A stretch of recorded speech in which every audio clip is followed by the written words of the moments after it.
बोलिए श्री कृष्ण भगवान की जय। भगवत गीता का अध्याय का वीडियोस बना के आप लोगों को सुना रही हूँ। तो गीता के 4 अध्याय पढ़ चुकी हूँ। आज गीता के महत्तम का 5वां अध्याय का महत्तम और सार पढ़ेंगे, अध्याय पढ़ेंगे। तो बोलिए श्री कृष्ण भगवान की जय। श्रीमद् भगवद गीता के 5वें अध्याय का महत्तम। श्री भगवान कहते हैं, देवी अब सब लोगों द्वारा सम्मानित 5वें अध्याय का महत्तम संक्षेप में बतलाता हूँ। सावधान होकर सुनो। मद्र देश में पुरुकुत्सपुर नामक एक नगर है। उसमें पिंगल नामक एक ब्राह्मण रहता था। वह वेद पाठी ब्राह्मणों के विख्यात वंश में, जो सर्वथा निष्कलंक था, उत्पन्न हुआ था। किंतु अपने कुल के लिए उचित वेद शास्त्रों के स्वाध्याय को छोड़कर ढोल आदि बजाते हुए उसने नाच गान में मन लगाया। गीत, नृत्य और बाजा बजाने की कला में परिश्रम करके पिंगलन ने बड़ी प्रसिद्धि प्राप्त कर ली और उसी से उसका राजभवन में भी प्रवेश हो गया। अब वह राजा के साथ रहने लगा और पराई स्त्रियों को बुला बुला कर उनका उपभोग करने लगा। स्त्रियों के सिवा और कहीं उसका मन नहीं लगता था।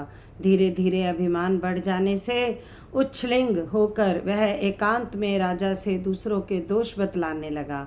पिंगल की एक स्त्री थी जिसका नाम अरुणा था। वह नीच कुल में उत्पन्न हुई थी और कामी पुरुषों के साथ विहार करने की इच्छा से सदा उन्हीं की खोज में घूमा करती थी।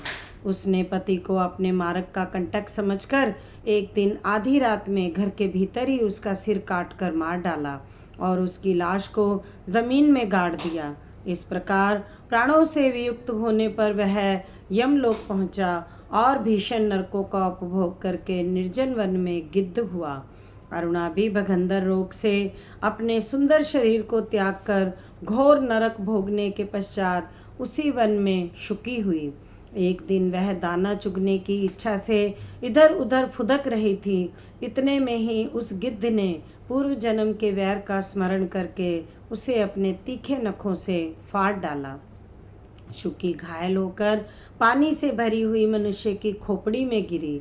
गिद्ध पुनः उसकी ओर झपटा।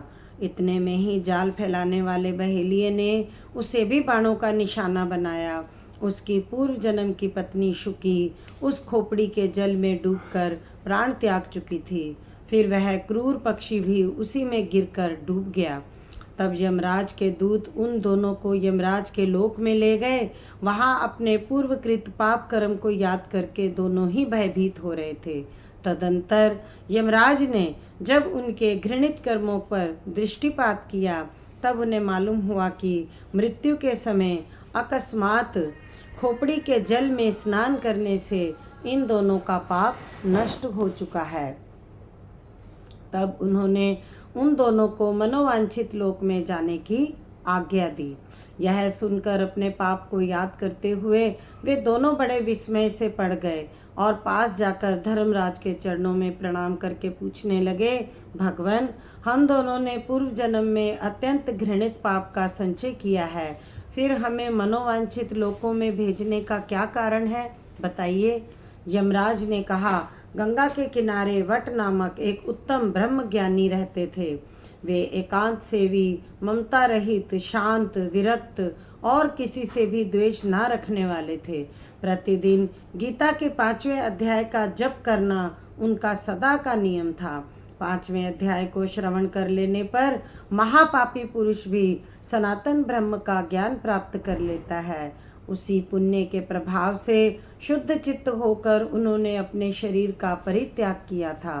गीता के पाठ से जिनका शरीर निर्मल हो गया था, जो आत्मज्ञान प्राप्त कर चुके थे, उन्हीं महात्मा की खोपड़ी का जल पाकर तुम दोनों पवित्र हो गए। अतः अब तुम दोनों मनोवांछित लोकों को जाओ, क्योंकि गीता के 5वें अध्याय के महत्तम से तुम दोनों शुद्ध हो गए हो। श्री भगवान कहते हैं, सबके प्रति समान भाव रखने वाले धर्मराज के द्वारा इस प्रकार समझाए जाने पर वे दोनों बहुत प्रसन्न हुए और विमान पर बैठकर बैकुंठ धाम को चले गए। इति श्री पंचम अध्याय का महत्तम समाप्त। बोलिए श्री कृष्ण भगवान की जय।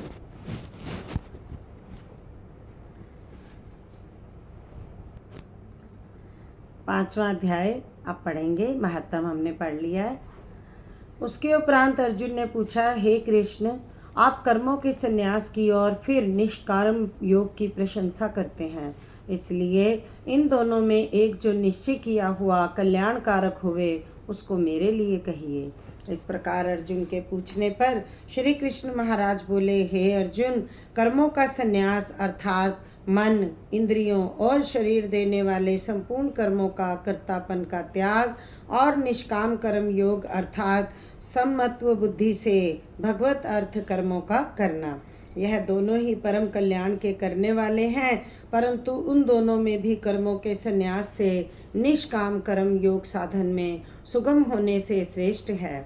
इसीलिए हे अर्जुन, जो पुरुष ना किसी से द्वेष करता है, ना किसी की आकांक्षा रखता है, आकांक्षा करता है, वह निष्काम कर्म योगी सदा सन्यासी ही समझने योग्य है, क्योंकि राग द्वेष आदि द्वंद्वों से रहित हुआ पुरुष सुखपूर्वक संसार रूप बंधन से मुक्त हो जाता है। हे अर्जुन, ऊपर कहे हुए सन्यास और निष्काम कर्म को योग को मूर्ख लोग अलग अलग फल वाले कहते हैं, ना कि पंडित जन, क्योंकि दोनों में से एक में भी अच्छी प्रकार स्थित हुआ पुरुष दोनों के फल रूप परमात्मा को प्राप्त होता है। ज्ञान योगियों द्वारा जो परम धाम प्राप्त किया जाता है, निष्काम कर्म योगियों द्वारा भी वही प्राप्त किया जाता है। इसीलिए जो पुरुष ज्ञान योग और निष्काम कर्म फल को फल रूप से एक देखता है, वही है यथार्थ देखता है। परंतु हे अर्जुन, निष्काम कर्म योग के बिना संन्यास अर्थात मन, इंद्रियों और शरीर द्वारा होने वाले संपूर्ण कर्मों में कर्तापन का त्याग प्राप्त होना कठिन है, और भगवत स्वरूप को मनन करने वाला निष्काम कर्म योगी पर ब्रह्म परमात्मा को शीघ्र ही प्राप्त हो जाता है। वश में किया हुआ शरीर जिसके ऐसा जितेंद्रिय और विशुद्ध अंतकरण वाला एवं संपूर्ण प्राणियों के आत्मरूप परमात्मा में एक ही भाव हुआ निष्काम कर्म योगी कर्म करता हुआ भी लिपायमान नहीं होता। हे अर्जुन, तत्व को जानने वाला सांख्य योगी तो देखता हुआ, सुनता हुआ, स्पर्श करता हुआ, सूंघता हुआ, भोजन करता हुआ, गमन करता हुआ, सोता हुआ, श्वास लेता हुआ, बोलता हुआ, त्यागता हुआ, ग्रहण करता हुआ तथा आँखों को खोलता और मीचता हुआ भी सब इंद्रियां अपने अपने अर्थों में बरत रही हैं। इस प्रकार समझता हुआ निसंदेह ऐसे माने कि मैं कुछ भी नहीं करता हूँ। परंतु हे अर्जुन, देहाभिमानियों द्वारा यह साधन होना कठिन है और निष्काम कर्म योग सुगम है, क्योंकि जो पुरुष सब कर्मों को परमात्मा में अर्पण करके और आसक्ति को त्याग कर कर्म करता है, वह पुरुष जल से कमल के पत्ते की सदृश्य पाप से लिपायमान नहीं होता। इसीलिए निष्काम कर्म योगी ममत्व बुद्धि रहित केवल इंद्रिय, मन, बुद्धि और शरीर द्वारा भी आसक्ति को त्याग कर अंतःकरण की शुद्धि के लिए कर्म करते हैं। इसी से निष्काम कर्म योगी कर्मों के फल को परमेश्वर के अर्पण करके भगवत प्राप्ति रूप शांति को प्राप्त होता है, और सकामी पुरुष फल में आसक्त हुआ कामना के द्वारा बंधता है। इसीलिए निष्काम कर्म योग उत्तम है।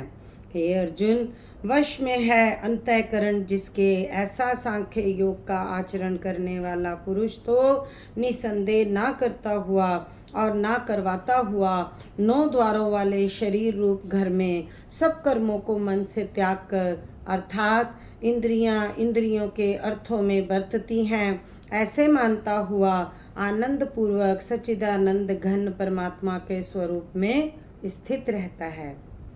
परमेश्वर भी भूत प्राणियों के नाकर्तापन को और ना कर्मों को तथा ना कर्मों के फल के संयोग को वास्तव में रचता है, किंतु परमात्मा के सकाश से प्रकृति ही बरतती है, अर्थात गुण ही गुणों में बरत रहे हैं। सर्वव्यापी परमात्मा ना किसी के पाप कर्म को और ना किसी के शुभ कर्म को भी ग्रहण करता है, किंतु माया के द्वारा ज्ञान ढका हुआ है। इससे सब जीव मोहित हो रहे हैं, परंतु जिनका वह अंतःकरण का अज्ञान आत्मज्ञान द्वारा नाश हो गया है, उनका वह ज्ञान सूर्य के सदृश उस सच्चिदानंद घन परमात्मा को प्रकाशता है, अर्थात परमात्मा के स्वरूप को साक्षात कराता है। हे अर्जुन, तद्रूप है बुद्धि जिनकी तथा तद्रूप है मन जिनका, और उस सच्चिदानंद घन परमात्मा में ही है निरंतर एक ही भाव से स्थिति जिनकी, ऐसे तत्परायण पुरुष ज्ञान के द्वारा पाप रहित हुए अपुनरावृत्ति को अर्थात परम गति को प्राप्त होते हैं। ऐसे वे ज्ञानी जन विद्या और विनय युक्त ब्राह्मण में तथा गो, हाथी, कुत्ते और चांडाल में भी समभाव से देखने ही वाले होते हैं। इसीलिए जिनका मन समत्व भाव में स्थित है, उनके द्वारा इस जीवित अवस्था में ही संपूर्ण संसार जीत लिया गया, अर्थात वे जीते हुए भी संसार से मुक्त हैं, क्योंकि सच्चिदानंद घन परमात्मा निर्दोष और सम है। इससे वे सच्चिदानंद घन परमात्मा में ही स्थित हैं।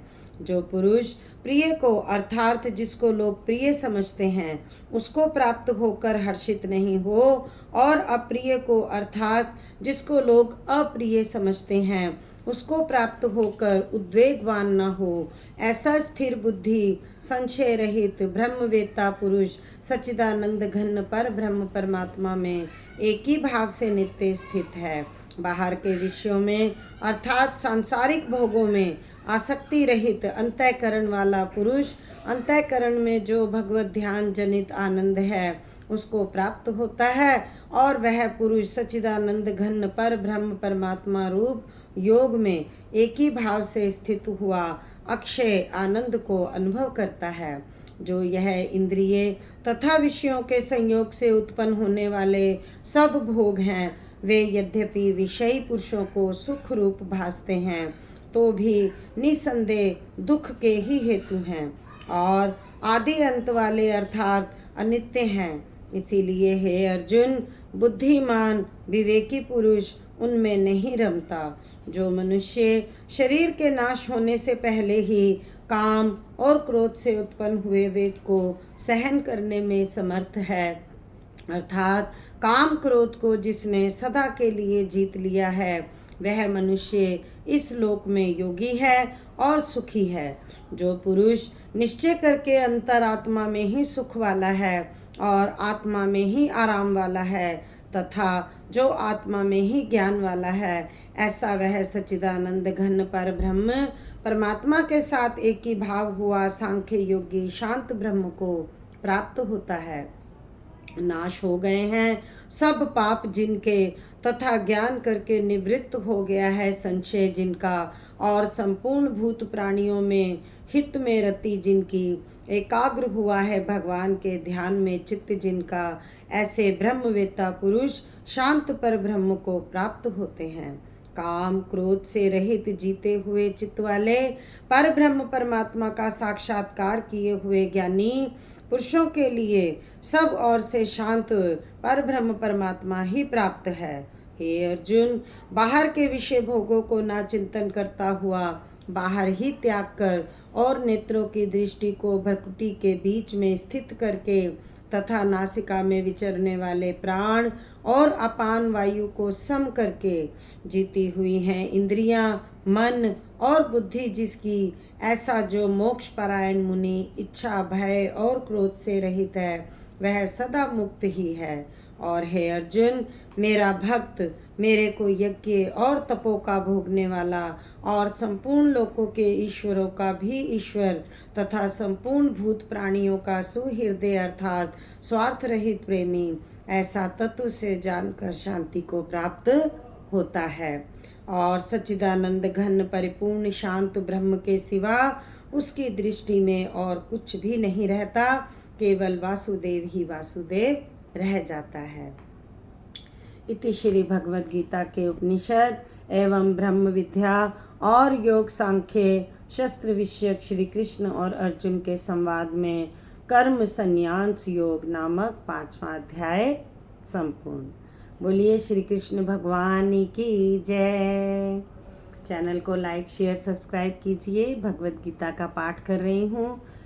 अध्यायों के जो वीडियो बन रहे हैं अपने चैनल पे मैं डाल रही हूँ, तो प्लीज़ चैनल को लाइक शेयर सब्सक्राइब करें, बेल आइकन का बटन दबाएं जिससे मेरी नोटिफिकेशन आपको मिलती रहे। जय श्री कृष्ण। बोलिए श्री कृष्ण भगवान की जय।